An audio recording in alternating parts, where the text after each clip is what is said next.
Olá, pessoal. Pessoal da turma 11, disciplina de Introdução ao Biodiagnóstico. Espero que estejam todos bem. E esse vídeo aqui, essa videoaula é para a gente conversar um pouquinho sobre aquele conteúdo que eu deixei para vocês, sobre o estudo da coagulação, né? E a ação de os principais anticoagulantes que são utilizados no sistema de coleta de amostras de sangue, tá? Então, eu queria começar falando um pouquinho para vocês sobre o que nós temos aí nesse sangue, né?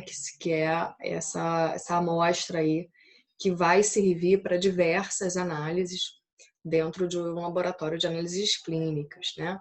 Então, a gente tem então aqui, né? Eu coloquei aqui uma imagem que ela traz aqui a formação de um vaso, né? Esse vaso, então, ele é composto por células para formar como se for uma espécie de um tubo, né? Então esse tubo, que é o vaso, ele é composto por células endoteliais, tá? E que dentro desse canal, né, que é formado por essas células endoteliais, a gente tem a passagem do sangue, né? Então o sangue, então, ele vai ser composto por diversos elementos. Nós temos a porção líquida do sangue, né, que é o plasma. No plasma, então, a gente tem diversas proteínas, diversas células, tá? Que a gente, então, vai chamar de elementos figurados. Então, os elementos figurados do sangue, né, que vai ser composto pela parte líquida, que é o plasma, e os elementos figurados, dentro desses elementos figurados, nós temos, então, as células, que a gente pode chamar de glóbulos brancos ou os leucócitos, tá? Nós temos diversos leucócitos aí que vão estar circulantes dentro do sangue. A função desses leucócitos, então, é basicamente, né, defesa do nosso organismo, vão compor aí nosso sistema imunológico. Temos também as hemácias. As hemácias, então, elas vão compor os glóbulos vermelhos, que vão ser responsáveis, eritrócitos também pode ser chamado, vocês vão encontrar com outros nomes, que vão ser responsáveis pelo transporte de gases, né? Seja levar oxigênio para as nossas células, como também trazer esse gás carbônico, né? Que é um produto de metabolismo celular, de volta lá para os pulmões, para que lá a nível de alvéolos pulmonares ocorra a hematose, né? Que é a troca aí desses gases. Então, as hemácias, elas têm essa importante função, tá? Além disso, nós temos também, por exemplo, as plaquetas, né? Lembrando que as plaquetas, elas não são células, elas são derivadas de uma célula, do megacariócito. Então, elas são aí um importante elemento no sangue, que elas são responsáveis pelo processo de coagulação, isso que a gente vai falar um pouquinho mais hoje, tá? Bom, então nós temos basicamente essa composição aqui, né, no nosso sangue.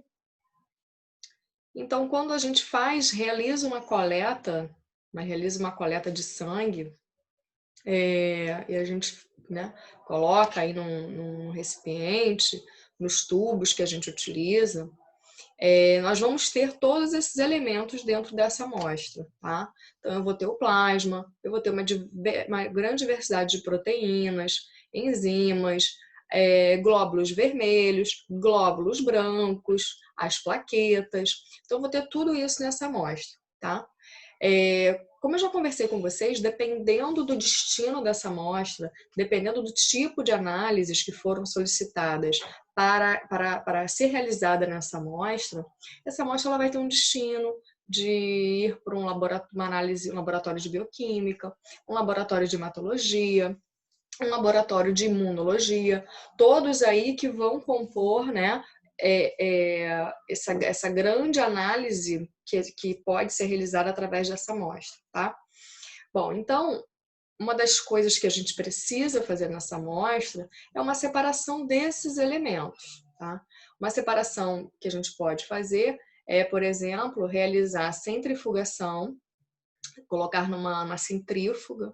A centrífuga, então, ela vai conseguir separar por sedimentação, né? Onde o mais pesado vem para baixo. e o mais leve vai ficando em suspensão, dependendo da velocidade de rotação que a gente vai colocar, através de força centrípeta, tá?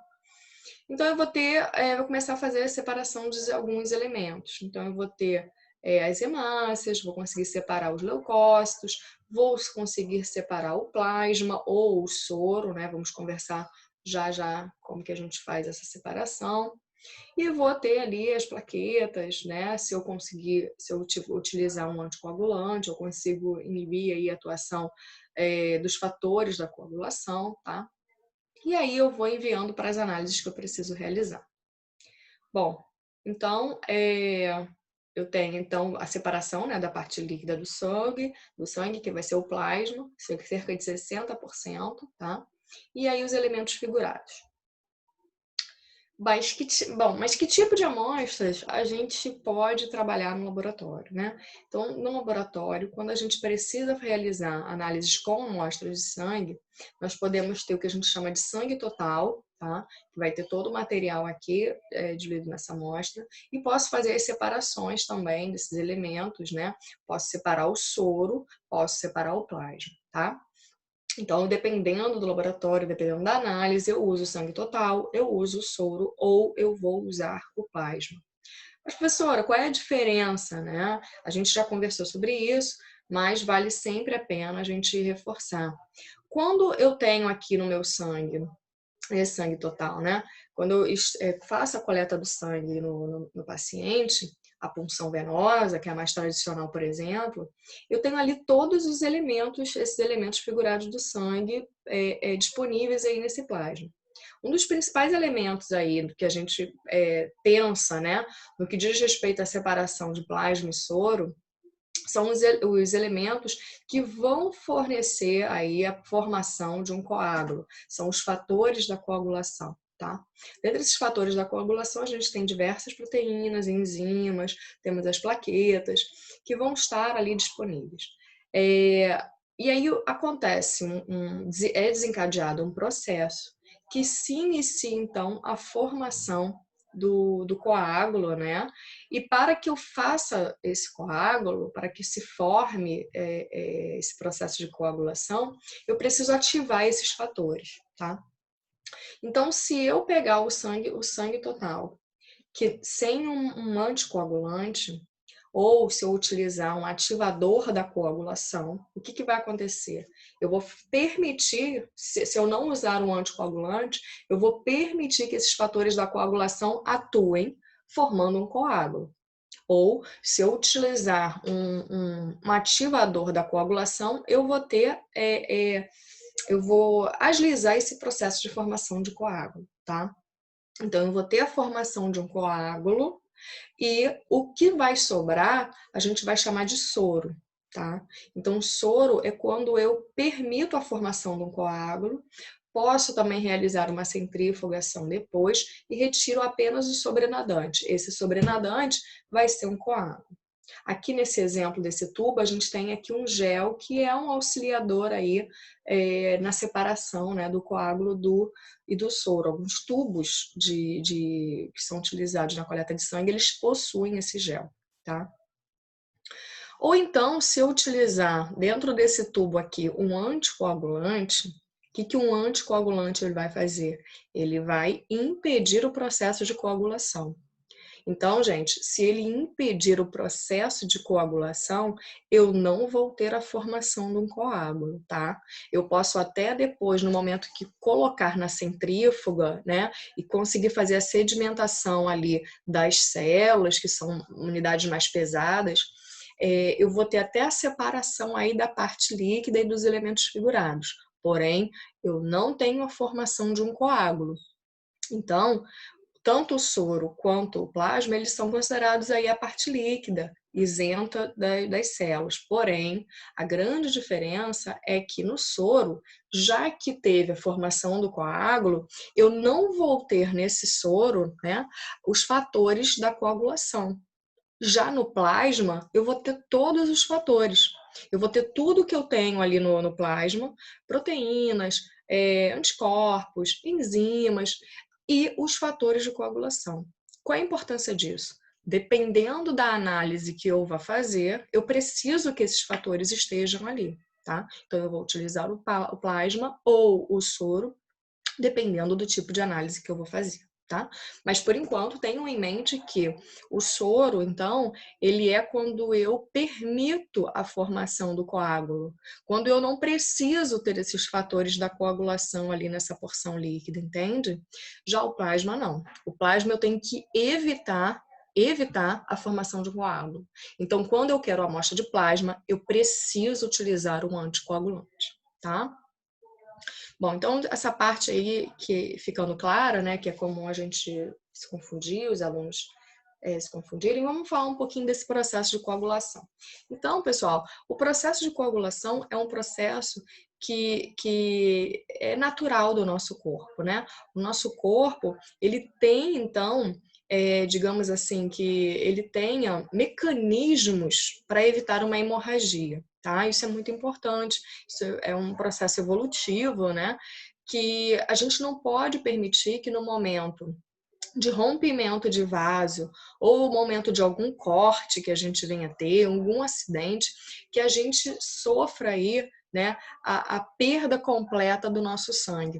Lembrando que o nosso sistema circulatório ele é um sistema circulatório fechado. Significa que o sangue ele percorre sempre por dentro de vasos. Tá?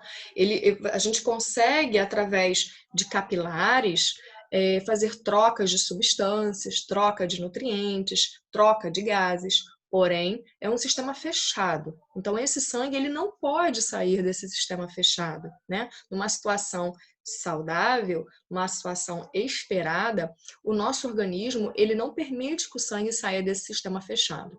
Se alguma coisa acontecer e ocorre, então, a saída do sangue dos vasos por um corte, por um rompimento de vasos, inicia-se, então, automaticamente, de maneira natural, nosso organismo tem esses elementos, inicia-se, então, um processo para estancar esse vazamento de sangue, tá certo?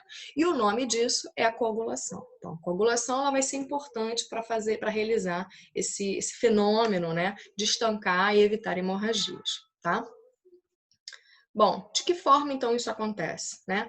A primeira coisa que vai acontecer, então, vai ser a atuação das plaquetas. Então, por exemplo, a gente tem um vaso aqui, dentro desse vaso eu tenho todos os elementos que eu conversei com vocês. Então, por algum motivo, houve aqui o rompimento, tá, desse vaso. Então, você começa a ter a perda de sangue aqui para o meio, né, para o meio externo. As plaquetas que estão aqui, automaticamente, elas vão se agregar nessa região que teve esse rompimento do vaso, que vão formar, através dessa agregação, elas vão formar um tampão plaquetário, tá? Então, inicia-se uma agregação plaquetária para formar um tampão plaquetário, tá? Essas plaquetas, elas estão aqui circulando no sangue de uma forma inativa. Quando ocorre um processo de lesão, por exemplo, são eliminados fatores como... Peraí que eu acho que... Não sei se deu pause.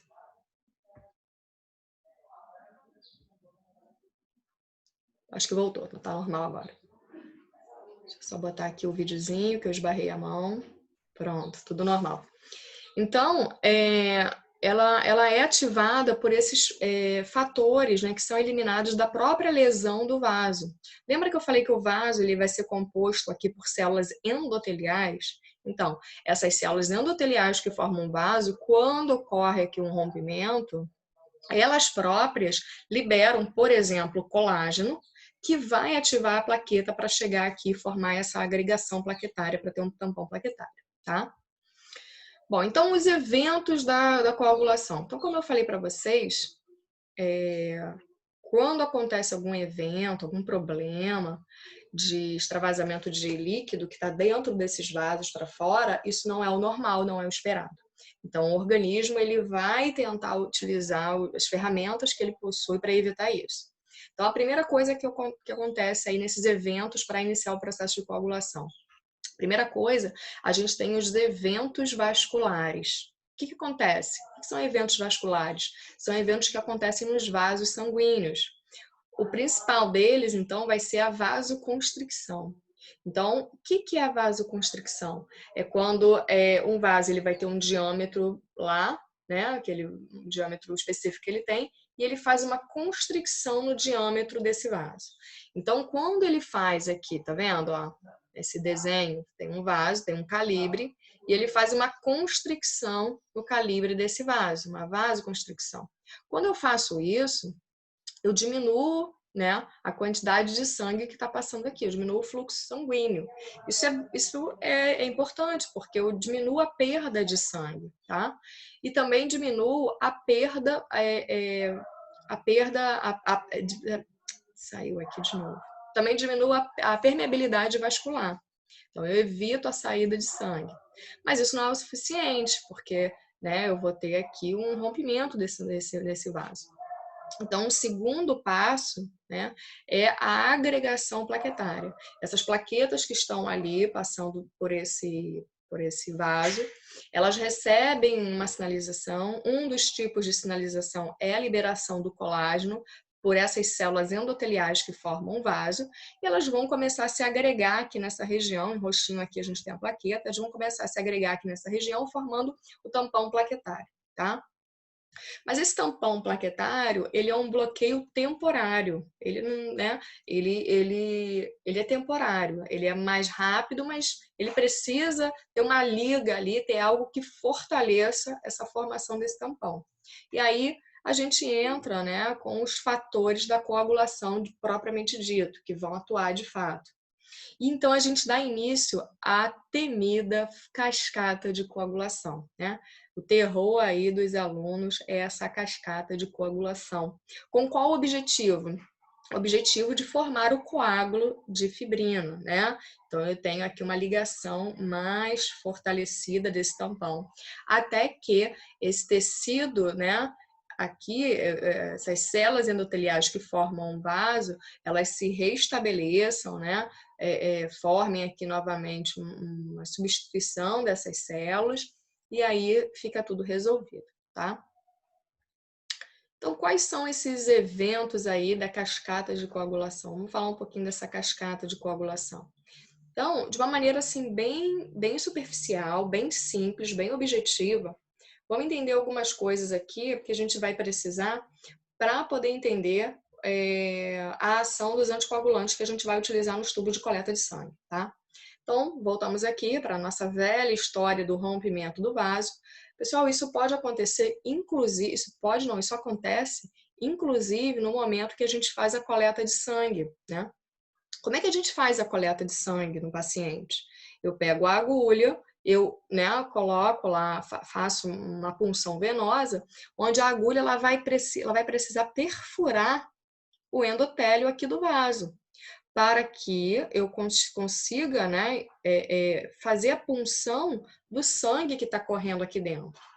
Então, a partir desse momento que eu inoculo a agulha aqui no vaso sanguíneo do paciente, eu tenho o rompimento das células endoteliais. Então, naquele momento, eu já vou iniciar um processo de cascata de coagulação, percebem?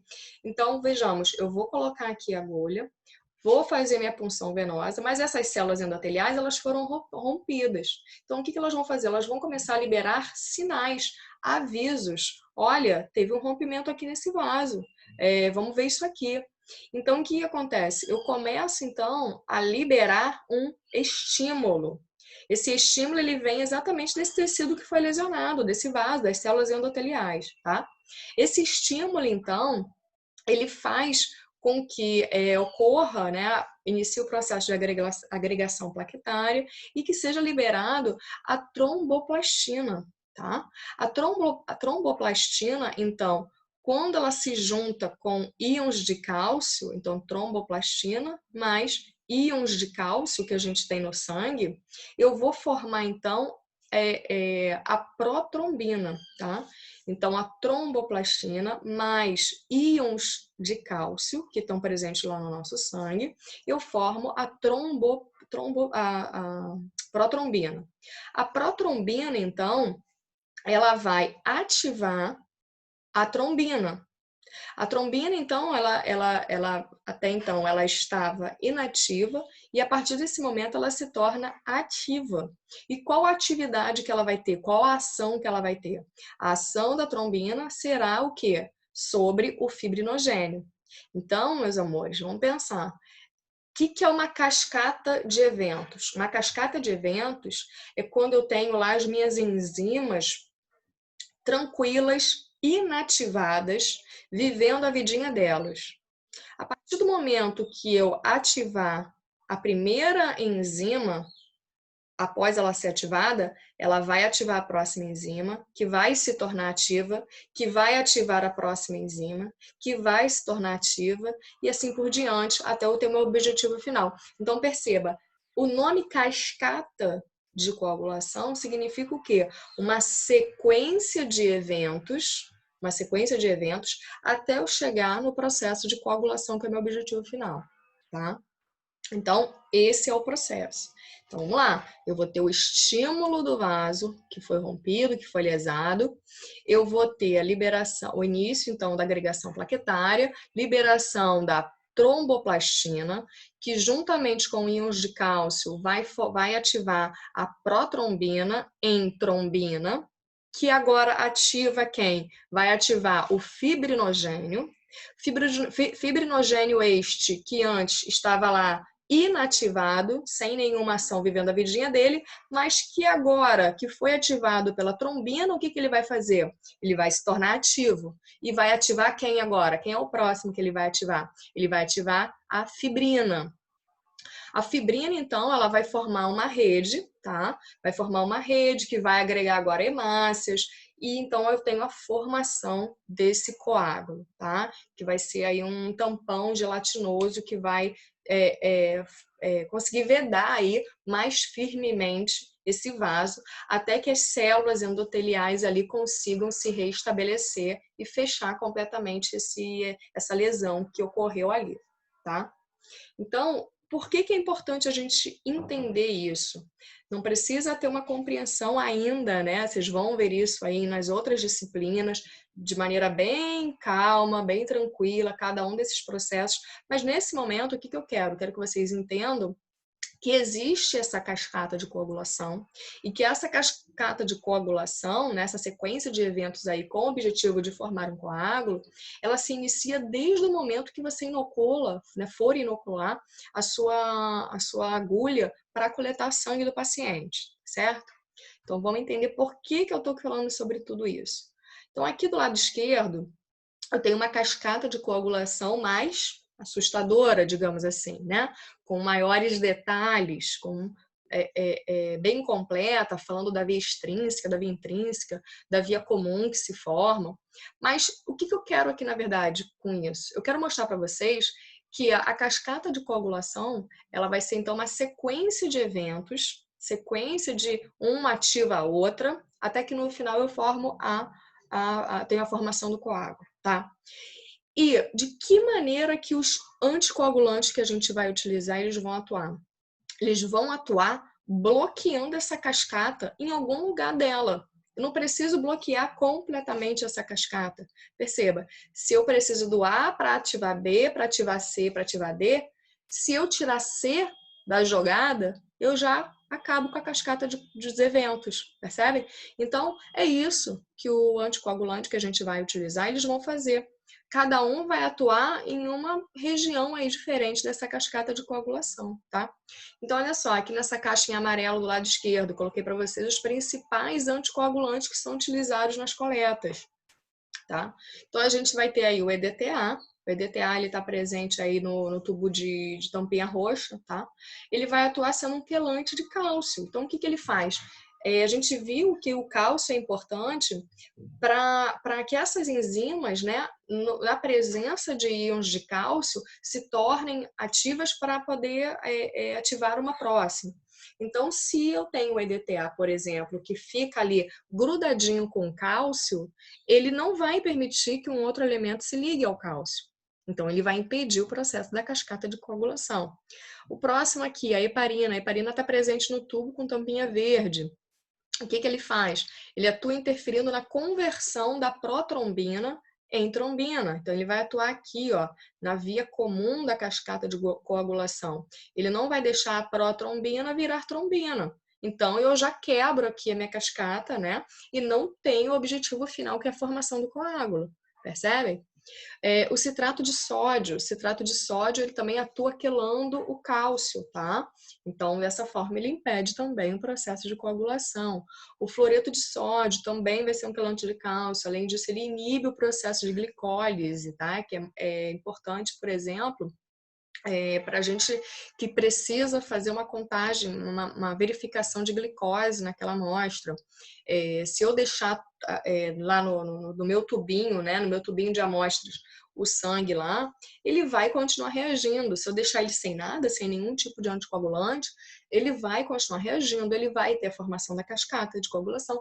As células que estão lá, as hemácias, elas vão continuar capturando a glicose que está presente nesse sangue.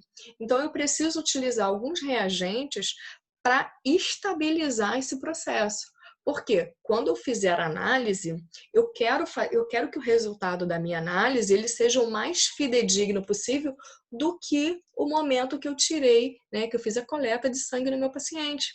Eu quero saber a quantidade de glicose que ele tinha, a quantidade de hemácia que ele tinha. Se eu preciso fazer uma análise, né, com relação à coagulação, eu preciso que ele tenha os fatores de coagulação ali sem ter sido utilizados numa cascata, percebem? Então, essas substâncias que eu tenho nos tubos de coleta, elas são extremamente importantes para que eu tenha um resultado confiável do que eu quero analisar no meu paciente, tá? E aí, mais uma vez, voltando para essa diferenciação, só que agora com uma compreensão melhor, eu espero, a gente tem, então, o sangue total. Para a gente obter o sangue total, a gente utiliza um anticoagulante. Então, amostra de sangue total com anticoagulante, tá? Então, eu vou ter anticoagulantes aí específicos para o destino que essa amostra for. Para eu ter o plasma, pessoal, lembra que no plasma eu não tenho a formação de coágulo. Se eu não tenho a formação de coágulo, eu tenho todos os elementos ali presentes naquela porção líquida do sangue. Para eu tê-los ali, eu preciso o quê? Eu preciso também utilizar um anticoagulante. Então, o plasma, eu tenho também um anticoagulante aqui, tá? E aí, depois do processo de centrifugação, perceba aqui como é que fica, olha, uma amostra quando é bem coletada, que não vai ter problemas de sofrer hemólise, né? Vamos falar disso melhor no próximo vídeo. Eu vou ter aqui a separação, olha, dos eritrócitos, né? E aqui nessa porção amarela, o plasma, tá? E aqui a gente consegue ver até uma faixinha branca nessa imagem, que é o que? Uma capa leucocitária, que são os leucócitos que se formam aqui, tá? Então eu consigo dividir bem aqui os principais elementos aí que eu quero analisar, tá? E o soro? O soro é quando eu tenho a formação do coágulo, tá? Então, essa é a diferença do soro para o plasma, né? O soro eu não vou ter esses fatores da coagulação. Então, no soro eu quero que se forme o coágulo. Se eu quero que se forme o coágulo, o soro é uma amostra que eu obtenho num tubo que eu não vou utilizar anticoagulante, tá? Então, o soro é o tubo que sem anticoagulante. Se é um tubo que não tem anticoagulante ou um tubo que eu posso ter ali fatores que vão agilizar, acelerar a coagulação, eu vou ter o que no final? A formação de um coágulo sanguíneo. E essa porção amarela aqui, então, vai ser o soro, tá certo? Bom, e a identificação, então, dessa diversificação que a gente vai ter aí de anticoagulantes que a gente vai utilizar em tubos de coleta, elas vão ter essa legenda que é a cor da tampa do tubo. Então, através da cor da tampa do tubo, a gente sabe qual anticoagulante tem ali. E é extremamente importante que vocês saibam, né, qual é a cor de cada anticoagulante, o que cada anticoagulante, como cada anticoagulante que é utilizado, ele vai atuar, qual o objetivo da amostra que ele vai gerar para a gente e aonde que a gente vai encaminhar essa amostra, tá? Tudo isso tem no materialzinho de vocês. Eu vou fazer mais um vídeo sobre esse assunto, depois eu mando para vocês. Qualquer dúvida, manda lá para mim, tá?